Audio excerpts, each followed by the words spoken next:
Story board.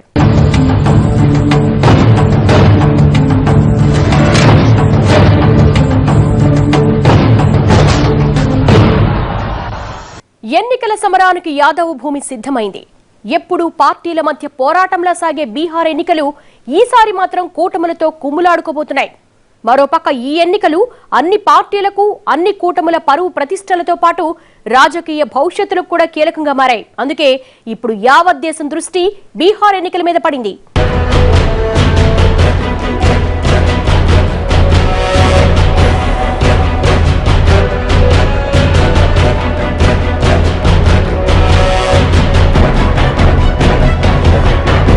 ఏడాదిన్నర కిందటి సార్వత్రిక సమరం తర్వాత ఇప్పుడు మరోసారి అదే స్థాయిలో దేశ రాజకీయాలు వేడెక్కుతున్నాయంటే దీనికి కారణం ఖచ్చితంగా బీహార్ అసెంబ్లీ ఎన్నికలే. ఇన్నాళ్లకు మరోసారి ఓట్ల పండగ రావడంతో బీహార్ కేంద్రంగా ఉన్న జాతీయ, ప్రాంతీయ పార్టీలన్నీ వ్యూహ ప్రతివ్యూహాలతో బిజీగా మారిపోయాయి.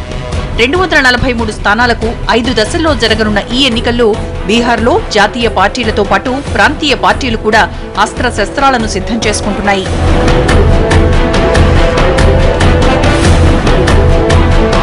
కేంద్ర ఎన్నికల సంఘం విడుదల చేసిన షెడ్యూల్ ప్రకారం అక్టోబర్ 12, 16, 28, నవంబర్ 1, 5 తేదీల్లో ఎన్నికలు జరుగుతాయి. చివరి దశ పూర్తయిన 3 రోజులకు అంటే నవంబర్ 8 బీహారం ఎవరికి దక్కిందో అన్న ఫలితాలు వెలువడతాయి. ఈసారి బీహార్ ఎన్నికల్లో ఈసీ ఓ కొత్త ప్రయోగం చేయబోతోంది. ఇప్పటి వరకు ఈవీఎం మీద కేవలం అభ్యర్థుల పేర్లు మాత్రమే ఉండేవి. కానీ ఈ బీహార్ ఎన్నికల్లో మాత్రం ఈవీఎంపై అభ్యర్థుల ఫోటోలు కూడా ముద్రించబోతోంది.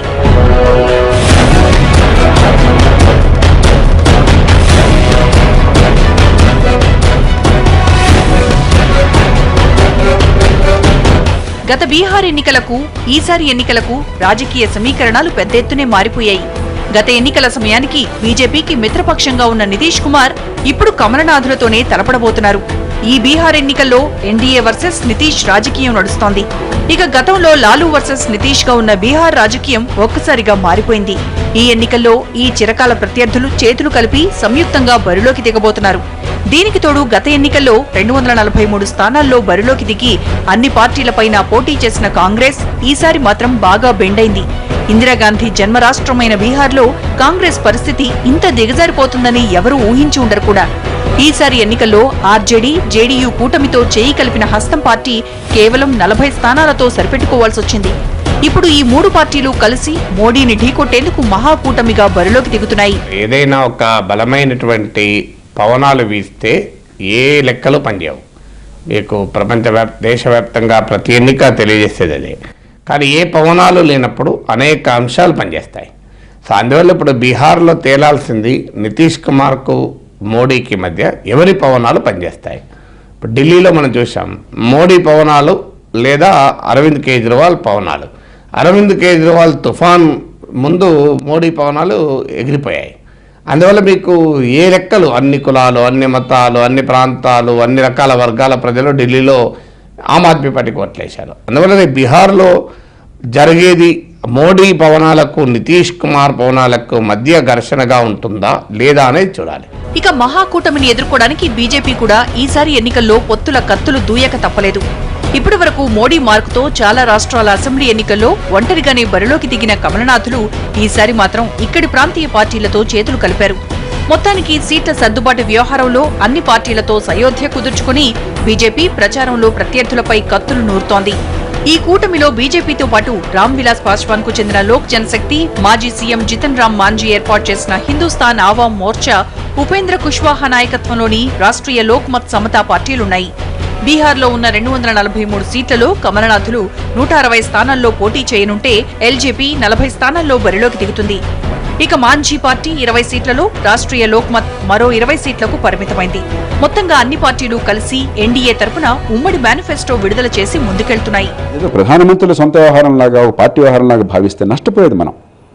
దీని నుంచి బయటపడాలి. మనం కోరుకోవాల్సింది బీహారు ఈ దేశంలో కీలకమైన రాష్ట్రం, అతి పేద రాష్ట్రం, అతి వెనుకబడ్డ రాష్ట్రం, కులాల జంజాట్లు ఇరుక్కుపోతున్న రాష్ట్రం, అరాచకత్వానికి నలిగిపోయిన రాష్ట్రం చాలా కాలం పాటు. కాబట్టి బీహార్ బాగుపడటం దేశానికి అవసరం, యూపీ బాగుపడటం దేశానికి అవసరం, మన రాష్ట్రాలు బాగుపడటం దేశానికి అవసరం. అలాగే దేశంలో ఒక బలమైన, సుస్థిరమైన, విజ్ఞత ఉన్న, నిజాయితీ ఉన్న, దూరదృష్టి ఉన్న ప్రభుత్వం సమర్థంగా పరిపాలించడం దేశానికి అవసరం. అంతే తప్ప ఒకళ్ళ కాళ్ళని ఇంకొకళ్ళు నరుక్కునేది, ఒకళ్ళ వేళ్ళని ఇంకొకళ్ళు పొడి చేసుకునేది, ఈ రాజకీయం నుంచి బయటపడడం దేశానికి చాలా అవసరం. మొత్తంగా ఈ ఎన్నికల్లో మిత్రులు ప్రత్యర్థులయ్యారు, ప్రత్యర్థులు కాస్త రాజకీయ మిత్రులయ్యారు. కానీ ఇప్పటికీ కొన్ని పార్టీల్లో అసంతృప్త గానాలు మాత్రం వినిపిస్తూనే ఉన్నాయి. బీజేపీ తమ పార్టీకి 20 సీట్లు మాత్రమే కేటాయించడంపై పాశ్వాన్ కుమారుడు చిరాగ్ పాశ్వాన్ కాస్తంత అసంతృప్తితో ఉన్నారు. ఇక సీట్ల సర్దుబాటు విషయంలో పొసక్క ఏకంగా జనతా పరివార్ కూటమి నుంచే ములాయం సింగ్ యాదవ్ సైడ్ అయిపోయారు. మోడీని ఓడించేందుకు చేతులు కలిపిన ఈ కూటమి 2 ర్యాలీలు కూడా పూర్తి చేయకముందే ఇలా రాలిపోయిన పువ్వులా మారిపోవడం మహాకూటమిలో పార్టీల మధ్య ఉన్న బంధం ఎంత దృఢమైనదో చెప్పకనే చెబుతోంది.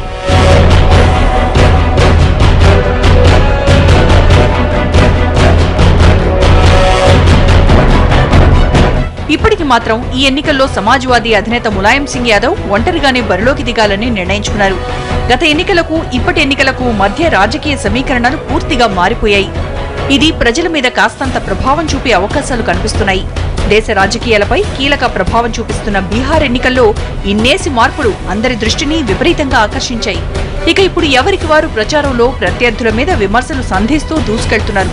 మరో 4 వారాల్లో ఎన్నికల సంగ్రామం మొదలు కానుండటంతో బీహార్ అంతటా ప్రచారం మోతెక్కిపోతోంది. స్టోరీ బోర్డులో షార్ట్ బ్రేక్.